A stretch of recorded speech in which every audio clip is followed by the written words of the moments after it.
Después del Pentecostés, la congregación o iglesia cristiana primitiva adquirió una configuración básica que es interesante analizar. Veamos cómo era el sistema de aportes monetarios en los primeros cristianos. Notamos que en la iglesia primitiva se solucionaban los problemas básicos materiales entre ellos. No existía ningún hermano con precariedad y miseria. Y destaquemos algo muy importante. El sistema de aportes estaba destinado exclusivamente a suplir las necesidades básicas de los miembros que tuvieran problemas puntuales, que como iremos analizando eran obviamente temporales y transitorias. Y ningún miembro o grupo de miembros tenía propiedades solamente a su nombre. Más bien, la única razón para reunir aportes era para cubrir las necesidades transitorias de los miembros afligidos. Repetimos. La única razón para reunir dinero en los cristianos primitivos era para socorrer temporalmente a los necesitados. Sigamos analizando más pasajes bíblicos que refuerzan esta realidad expresada en la Biblia. Hechos 6 del 1 al 7 nos narra cómo existía una distribución diaria de alimentos para aquellas viudas que tenían necesidad. Hechos 11 28 al 30 también narra sobre un gran hambre y una ministración de socorro.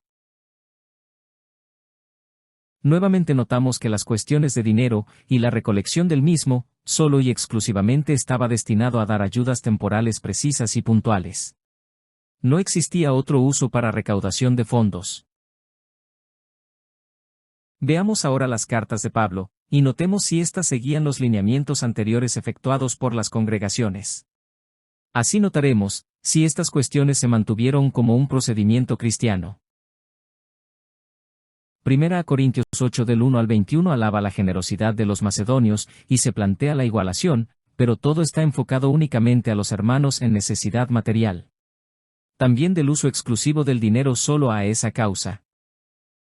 Y en 1 Corintios 16 1 al 4 se anima a evitar hacer colectas, tampoco se comenta nada de un diezmo. Solo que cada cual según sus capacidades pueda dar, pero siempre en relación a ayudar materialmente a los necesitados.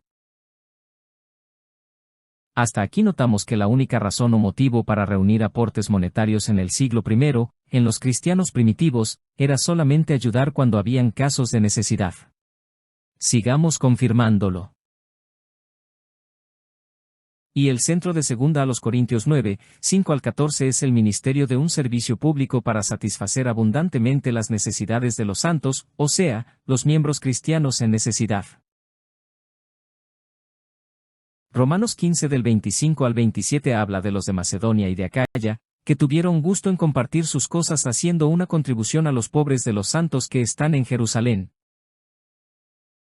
Y Gálatas y la carta de Santiago nuevamente hacen hincapié en lo mismo. De ministrar a los huérfanos y viudas, de ayudar a los que están en estado de desnudez y pobreza. Todo esto siendo el núcleo de la adoración verdadera. Evidentemente los escritos apostólicos también advierten de que los familiares, si es posible, tampoco desatiendan a los suyos. También se advierte de evitar ser un holgazán. Que en lo posible nadie sea una carga del otro. Por lo tanto, tampoco el cristianismo debe convertirse en una especie de comedor social permanente. No es el propósito del cristianismo crear una especie de asistencialismo social perpetuo. Sin embargo, en todos los casos en que se habla de reunir dinero, en todos los casos, los cristianos solo reunían dinero para los necesitados, de forma puntual. Nunca para construir edificios o mantener a los ministros. Y aquí llegamos a estas declaraciones de Pablo, que él repite en más de alguna ocasión. Leamos, porque ustedes mismos saben la manera como deben imitarnos, porque nosotros no nos portamos desordenadamente entre ustedes. Ni comimos alimento de nadie gratis. Al contrario, con esfuerzo laborioso y afán, noche y día estuvimos trabajando para no imponer una carga costosa a ninguno de ustedes. No que no tengamos autoridad, sino a fin de ofrecernos como ejemplo a ustedes, para que nos imiten. Destacamos como él declara que los ministros cristianos no deben vivir de otros, no deben ser mantenidos por otros cristianos. Esto se recalca en varias cartas. De hecho, él trabajaba y se automantenía. Con sus colaboradores montó una pequeña empresa de ventas de tiendas de campaña. Jamás se le presenta viviendo de los demás. Célebre es la frase de Pablo, que el que no quiera trabajar, que tampoco coma. Así que no hay ningún fundamento bíblico para construir y crear una clase especial de ministros que deba ser mantenida con los aportes de otros. Cuán diferente es todo lo que hemos visto en los primeros cristianos, con lo que hacen actualmente las religiones que afirman ser una restauración del cristianismo original. Por ejemplo, los testigos de Jehová y otras religiones, construyen grandes edificios, sedes nacionales, sucursales, adquiriendo miles de propiedades, cuando los cristianos primitivos jamás necesitaron hacer eso.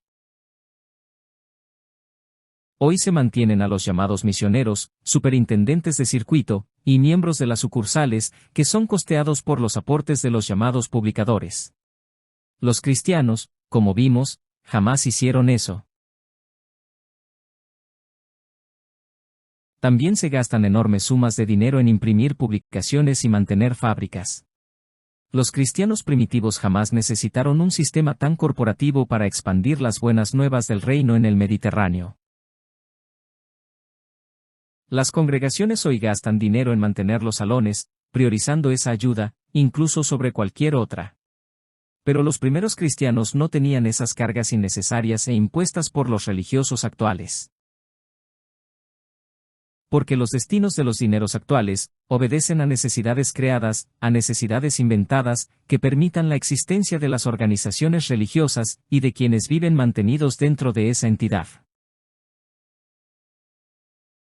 Es cierto que los testigos o mormones tienen programas de socorro, pero estos son mínimos en comparación con el destino de la inmensa mayoría de dinero que se reúne, y que está destinado a todo, menos a lo principal.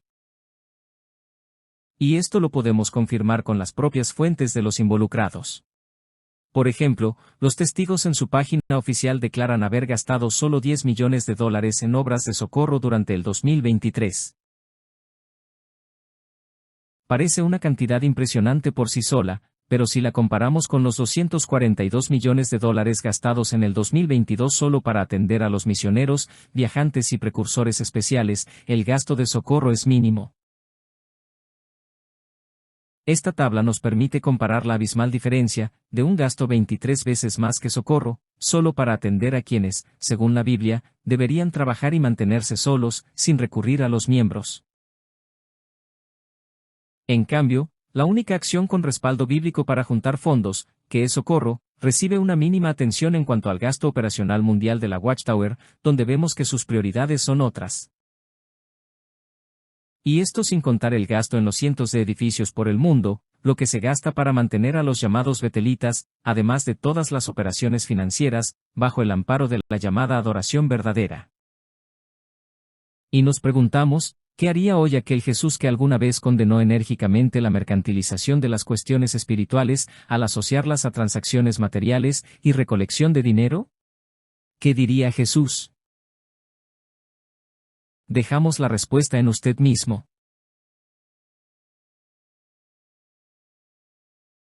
Puesto que las escrituras cristianas no ofrecen ningún respaldo para construir bienes materiales, la organización de los testigos tiene que recurrir a ejemplos de la época de la ley como el tabernáculo para juntar fondos. Pero para el cristiano que ya no está bajo ley, y no adora en edificios humanos, el verdadero templo es el cuerpo, y por lo tanto, los creyentes tienen la prioridad bien establecida de ayudar en primer lugar a sus hermanos. Cuando una organización hace de su plaza fuerte los bienes inmuebles y actividades vinculadas, realmente manifiesta un carácter materialista, que nunca tuvieron los primeros cristianos, en los cuales el dinero no era su Dios.